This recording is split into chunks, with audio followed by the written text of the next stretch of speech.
In the days gone by, when organisations would look at risk, they tended to produce nice lists of risks, or what some people will call a risk register.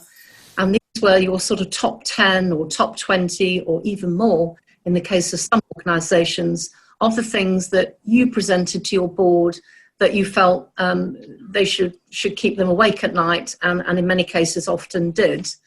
And you treat those risks individually, and you'd look at what the controls should be, and you'd look at where they were before the controls and after the controls, and you'd rank them very neatly. And you'd look at them in terms of their impact, and you'd look at them in terms of their likelihood. And that's all fine stuff, except what we're now experiencing in the world is a real shift in the way that people must look at risk. And the reason for that shift is the sheer connectivity, or connected risk, as some call it, that none of these risks typically will operate in isolation. So if you take something like supply chain, which we've been talking about up until now, supply chain risk doesn't operate in a vacuum. It's affected by all the other risks that are happening around it. And as we've seen in the experience with the pandemic, and in our experience that's coming along in the very near future, and that we're preparing for with the final period of transition, is that these risks are also intimately affected by the implications of Brexit. And I think there are a couple of things I would say there. One is, you have to take your risks, your top 10 and your top 20, or whatever they are, but then I would suggest what you need to do is to overlay them with issues that are ongoing in the world. And I'll give you an example of what that might look like. If you took the financial crash of 2008 and you overlaid the implications of that on your risk register, you would typically find around about 30 to 35% of those risks being affected. Do the same thing with something like COVID-19 or Brexit, and you will find that that percentage is much higher. We've been privileged to have some very interesting work done by the consulting arm of Aon, looking at the overlay of COVID-19, and their research concluded that if 35% was the typical overlay for the financial crash, the typical overlay for COVID-19 might be about 70%.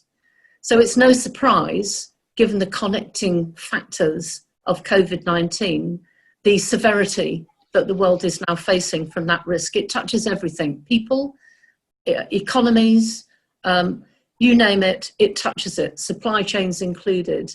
Do the same thing with Brexit and you'll find some similar consequences. So I tend to sort of suggest to organisations that you don't look at Brexit as a risk, and you don't look at the pandemic as a risk. What you look at is how those risks and issues touch other risks, because that shows you how much your business is infected by these issues. It gives you an idea of the implications of them, and it does allow you to line them up and look at the aggregated effect, because of course they are cumulative, and therefore organisations, as we can now see, are facing the challenges not only of Brexit but of COVID-19, and you need to look at those in the context of something like supply chain. And the impact, when you look at that, is much more severe than if you looked at supply chain in isolation. I think the other thing I'd just say before I finish on this part is look at the speed, the velocity of change in the world. You know, we have to publish a report frequently because the world changes so fast. And what people identified as being the top issues, you know, maybe even just a year ago, are not the top issues that people face today. And my organisation produced a report on complex supply chains. It was only in October last year. Normally when we produce a report like that, a thought leadership piece, we can perhaps leave that there as current for a couple of years. It's only July and we are already updating that report with the implications of what the world has faced. So velocity, connectivity, you cannot look at things in isolation, are some of the big ticket issues of the day. And that makes it a lot more complicated, both for the risk professionals, but for everybody else who are their peers, and particularly for the people who are non-exec directors trying to govern these issues at a board level. Their job is a lot more complicated today than it was even a year or 2 years ago.